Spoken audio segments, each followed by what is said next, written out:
Bonjour les amis, ça y est, je vous l'avais promis, cette petite vidéo pour la préparation au ski. Alors ça peut servir comme une vraie préparation quand on a une semaine de ski, c'est-à-dire on fait cette petite vidéo un peu avant ou alors on la fait même avant d'aller skier. Ça échauffe le corps et c'est une question de pouvoir rester équilibré au niveau de nos structures musculaires, au niveau de notre posture, rééquilibrer ces tensions, ces étirements, cette musculature tout simplement. Allez, on est parti. On va venir se mettre les deux pieds parallèles largeur du bassin. On va réactiver nos sangles naturelles déjà pour protéger nos articulations, pour les gainer et surtout pour éviter les blessures parce qu'on sait que nos genoux en ont besoin. Les mains au niveau du bassin. On regarde nos pieds, on fléchit les genoux, on pousse les genoux vers l'avant en étant parallèles comme sur des rails, comme sur nos skis. D'ailleurs, sur nos skis, ça peut servir à tout autre sport également. C'est un entretien annuel, on peut dire ça comme ça. On lève les orteils, on fléchit un petit peu et on vient pousser les fesses en arrière en enroulant les épaules vers l'arrière et en serrant les coudes vers l'arrière. On reste un petit peu et à la prochaine inspire, parce que j'aime bouger sur la respiration, on retend les jambes. Allez, on lève ses orteils, on réfléchit. Si on a besoin, on se regarde. On peut observer déjà là que généralement nos pieds tombent vers l'intérieur, vers l'extérieur, les genoux ne sont pas spécialement droits. Et on se regrandit sur l'inspire. Vous avez vu que directement, j'insiste un petit peu plus sur la flexion, sur l'expire.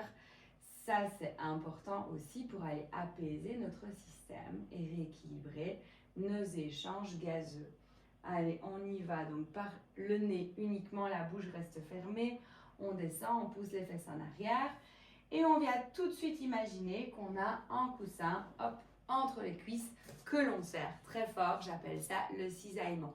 Pas spécialement de mettre un coussin entre les jambes, mais au moins comme ça, vous avez vraiment la vue de ce qu'il faut faire. Les épaules en arrière, le fait de cisailler, ça va en plus de ça créer une force centrale qui va élever, allonger, décoapter notre système pour protéger notre posture et se regainer correctement. Allez, on se concentre juste sur les mouvements, on retend, on laisse faire jusqu'au sommet de la tête, les épaules en arrière et on peut même tirer maintenant nos mains en arrière. On expire, on reste le plus longtemps possible, les orteils levés. Déjà là, on peut sentir que ça travaille. Et une dernière fois, on se regrandit. La prochaine fois, on va rester en position de la chaise, les épaules en arrière. On essaie de lever la poitrine vers le ciel. On tire ici et la prochaine inspire, on va venir monter sur la pointe des pieds, faire l'inverse en serrant tout vers la ligne médiane et on redescend sur les talons. On vient travailler les chevilles en étant en position évidemment comme le skieur. Bon, là, je suis un petit peu fléchie que quand je skie, un petit peu plus fléchie.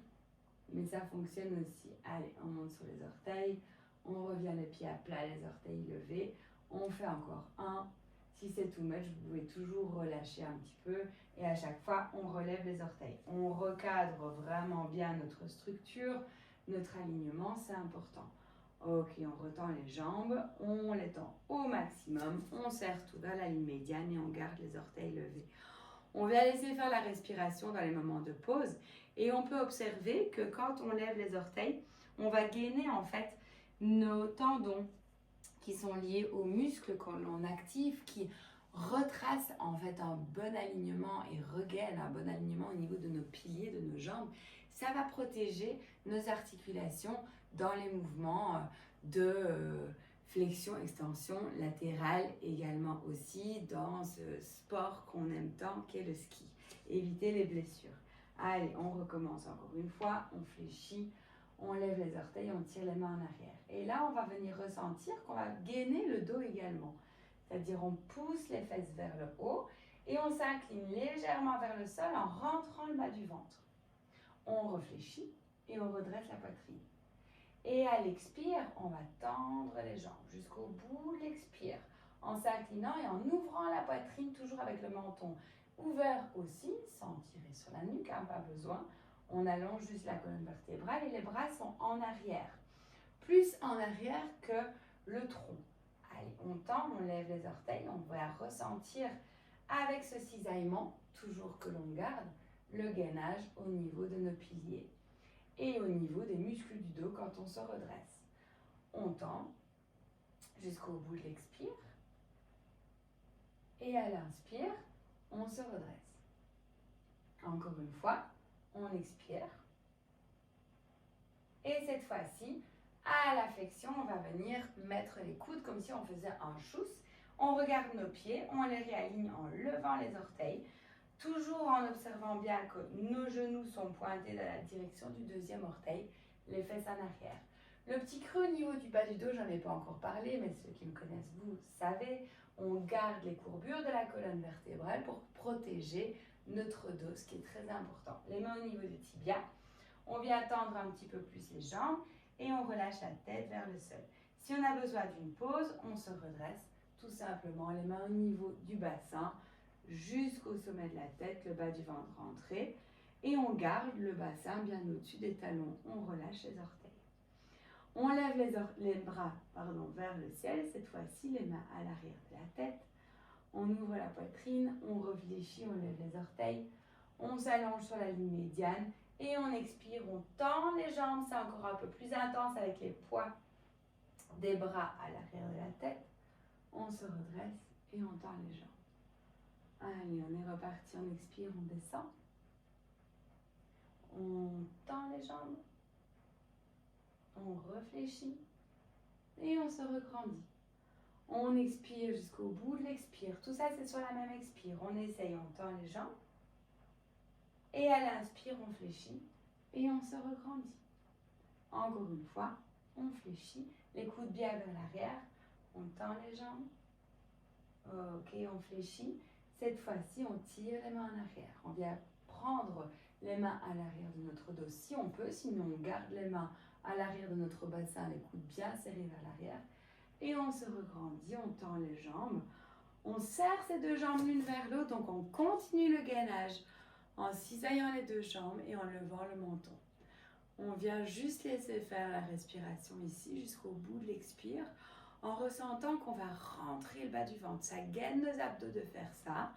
On laisse faire l'inspire tout à fait naturellement. Et on vient jusqu'au bout de l'expire.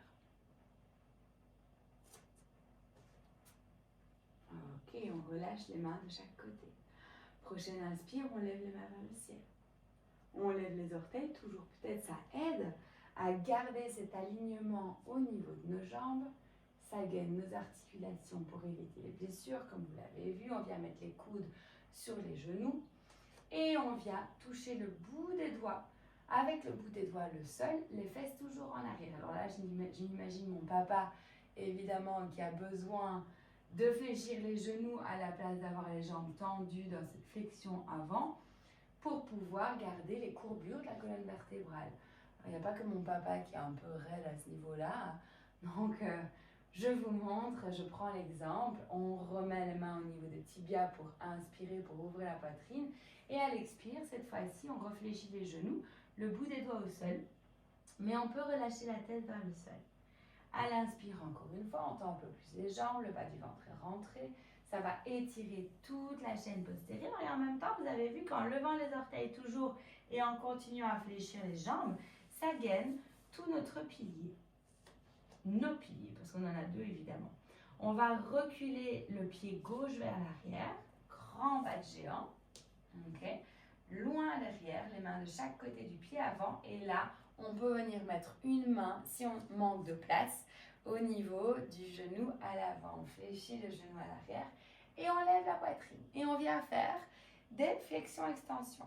Faites attention à garder le genou au-dessus du talon du pied avant. Le pied à l'arrière, on ressent un gros orteil sur le pied. On appuie bien et on ouvre la poitrine. Et on vient exécuter des flexions-extensions au niveau de la jambe en arrière pour ouvrir le bassin, mais aussi échauffer. Comment est-ce qu'on échauffe? Ici, en gardant le gainage, c'est ce fameux cisaillement. On veut rapprocher les deux jambes l'une vers l'autre, le pied de derrière vers l'avant, le pied de devant vers l'arrière. Et on continue. Quelquefois, encore une fois, on expire, on garde le genou cette fois-ci au sol. On vient reculer le haut du corps vers l'arrière et avancer le bassin vers l'avant. On peut ressentir évidemment que ça va étirer le psoas, le muscle iliopsoas. Les mains au niveau du bassin, mais également ça le gaine si on effectue ce cisaillement et qu'on le garde à chaque instant. On vient tendre la jambe à l'arrière et se redresser si on peut. Si c'est too much, on garde le genou à l'arrière vers le sol, on essaie juste de le décoller un petit peu en gardant la face antérieure de la cuisse vers l'arrière si on peut et on redescend. On fait des petits mouvements, on lève un petit peu et on redescend. Si les jambes sont trop écartées, vous pouvez également les rapprocher un petit peu plus, hop, et se lever comme ça en fente, ce qu'on appelle fente ou lunge pose dans le milieu du yoga. Ok, on relève et on redescend. Ces mouvements permettent d'étirer les hanches, hein, donc ces fameux psoas et une partie du muscle quadriceps, mais en plus, ça nous gaine au niveau de la jambe à l'avant, du fessier et de la chaîne antérieure, de la jambe arrière. On relève, ok, et cette fois-ci, on serre les deux jambes l'une vers l'autre, on essaie de tendre les deux jambes, les épaules en arrière, ok, et on vient effectuer quelques mouvements de flexion et d'extension au niveau de la jambe avant, en ouvrant la poitrine toujours vers l'avant. Gardez le regard devant pour garder l'équilibre aussi, les épaules en arrière et on se penche vers l'avant. Regardez mes mains au niveau du bassin, je ressens que le bassin il reste droit et que le petit creux au niveau du bas du dos il reste là aussi. Ok. Je rapproche maintenant mon pied arrière à côté du pied avant. Je lève les orteils, je lève les deux mains de chaque côté à l'arrière. Ok, je tends un petit peu plus les jambes, toujours passer par là. Je réfléchis et c'est la poitrine qui me relève vers le ciel en premier pour garder toujours ces courbures de la colonne vertébrale. Je retrouve ma respiration et je suis partie de l'autre côté. On lève les bras, on les tire vers l'arrière à l'expire. On allonge la colonne vertébrale et on vient mettre le bout des doigts au sol en gardant le petit creux. On lève les orteils, on relâche juste la tête vers le sol, les épaules continuent à être poussées vers l'arrière. Une fois les mains au niveau des tibias. Et on recule l'autre pied vers l'arrière en fente arrière ou lunge pose, fonction de ce que l'on veut appeler du yoga ou du gainage. De la prep physique. On descend le genou à l'arrière au sol et on tend.